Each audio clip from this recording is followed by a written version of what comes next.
Yo, what's up, my mullet Sharp here, bringing you guys another video, and in this video, I'm going to be doing a clan versus clan match, and just talking about the Winter Invitational League that we've been playing in, a little bit about Xbox One, maybe some COD champs, and UMG Niagara. So, let's first start off talking about the Winter Invitational. If you guys do not know what that is, it's kind of like it's a league thing that we've been playing in for MLG with the top 8 teams, except Complexity dropped out and Denial took their spot.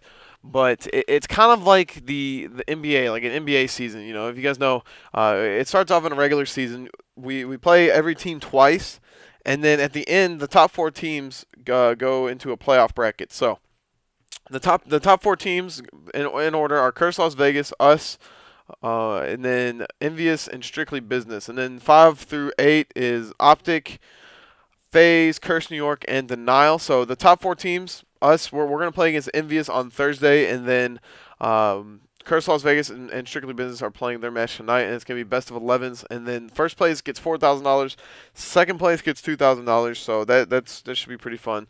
Be sure to check that out. It'll be streamed on MLG.TV. So basically, I just want to talk to you guys about. I wanted to bring you guys a gameplay from our matches last night. This is actually, I was trying to record a live com using this gameplay that you're watching. So if you hear like me in the background talking, I'm going to turn the game sound down really low. I might just mute it completely after I'll listen over it. But yeah, I was trying to do a live com, and I was using the Elgato program, just live com with that. And for some reason, my mic volume keeps cutting out like completely, like where you can't even hear me.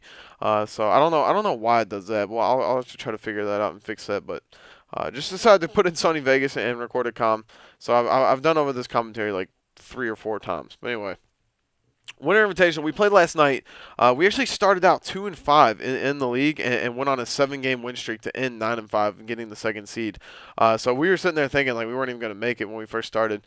But we first started playing the matches when we had just picked up Gunjar. We didn't really have time to scrim at all. So I think after we got a little bit of a break from the league and we could go over stuff and scrim with the team, we definitely got a lot of stuff down. Got our S&D game up to par. You know, we're really a strong S&D team. I think that's probably our best game type.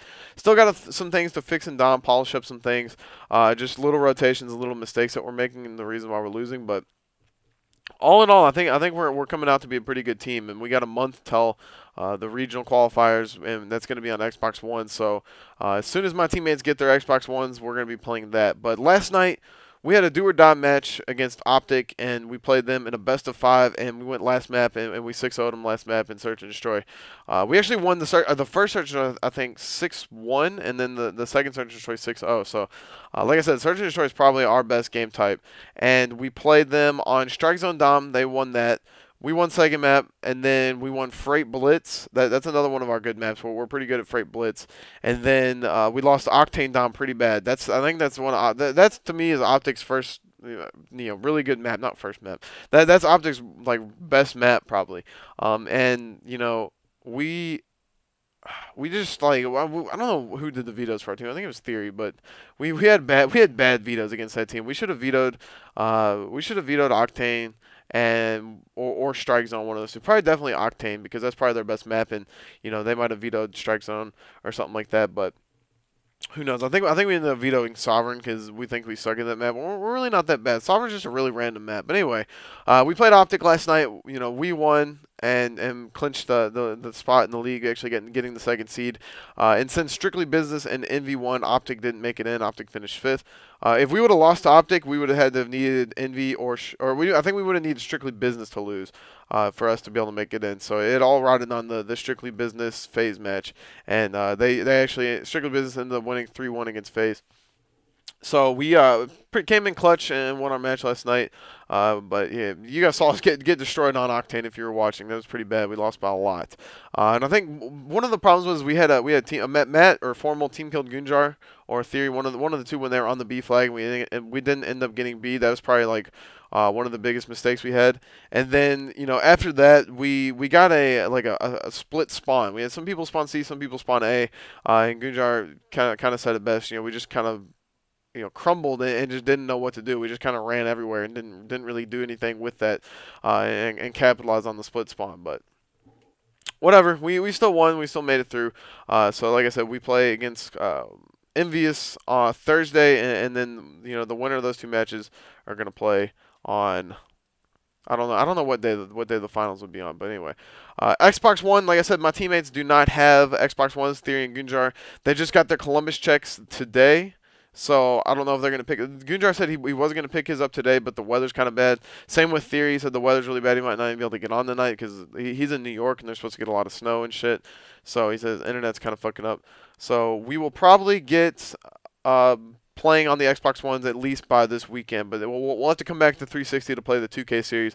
But other than that, we're just going to be playing strictly Xbox One, and that's pretty much it, because the regional qualifiers in Florida is going to be Xbox One, so we definitely do need to practice that. And a lot of people are tweeting me saying, why aren't you guys grinding Xbox One? You guys need to be practicing for regionals, blah, blah, blah. Xbox One, I have it. Me and Matt have Xbox Ones, or I keep calling him Matt. It's formal. And we have Xbox Ones. And it really is not. The controller feels different, and the game's graphics just look better, and some of the things in the game look different. But other than that, the mechanics are the same. The spawns are the same. The game types are the same. The maps are relatively the same. So it's not like, a month is more than enough time for people to get used to the Xbox One. Other than that, it's just scrimming and keeping your strats down. So it's not like Curse LV or Complexity and Optic, because they all have Xbox Ones and they're scrimming that. It's not like they're going to be ahead of everyone, because it should take no longer than a week for someone to get used to the Xbox One and playing on it. So I'm not really worried about that. Like I said, we'll have the Xbox Ones and be scrimming that shit this weekend. Was there? I don't know if there was a body just next to me. I think a body just died next to me. Yeah, that was a dead body. All right, I thought that was a person standing there. I was like, what the heck? I was talking about the game, but UMG Niagara. Let's talk about that a little bit. I think the passes are already sold out. I'm not sure. A lot of people were tweeting about it, saying that people just bought passes and without even planning on going, and they're just buying them, trying to resell them. I don't know if that's a rumor, if that's really true, but supposedly the passes are already sold out. I don't know what UMG is going to do. I don't know if they're going to put more passes for sale, or I don't know. I don't know if you have to buy them off someone else if you plan on going. But UMG is going to be going to Niagara. If you guys remember NGC, or no, UGC. If you guys remember them, they hosted UGC Niagara every year, and that is UMG and them are going to be partnering up to be. I think the prize pool is going to be 30K this time. Usually UMG does 20K. That's what they've been doing, but now it's going to be 30K. I think so. That's pretty exciting. Raising the prize pot. But it's going to be in Canada, so if you guys don't have your passports or all that stuff, then be sure to get that. Otherwise, you might have an issue. Just kind of depends. If you're driving, some people told me that last year for the UGC, Mullet Nation was actually going to go. I was going to go with Nameless, Parasite, and Ricky, if you guys remember, but I didn't have my passport. And a lot of people told me, you don't really need a passport to get in. It's just kind of risking it. I don't want to go to Canada. I didn't want to go to Canada without a passport and then be stuck over there or some shit. But anyway, that's pretty much it. Be sure to get your passports. UMG, that's in May. You got time. You need a passport anyway, so if you plan on going, you might as well. But as always, oh yeah, and I recommend that you fly into the Buffalo airport and then drive over the border. Get a taxi or something to go over the border if you can, or have a friend pick you up, because it'll be cheaper to fly to Buffalo, New York than fly to Canada. But as always, if you guys like this video, be sure to give it a like. Subscribe if you're not subscribed, and follow me on Twitter at @sharp_TK. This is your boy Sharp. I'm out. Peace.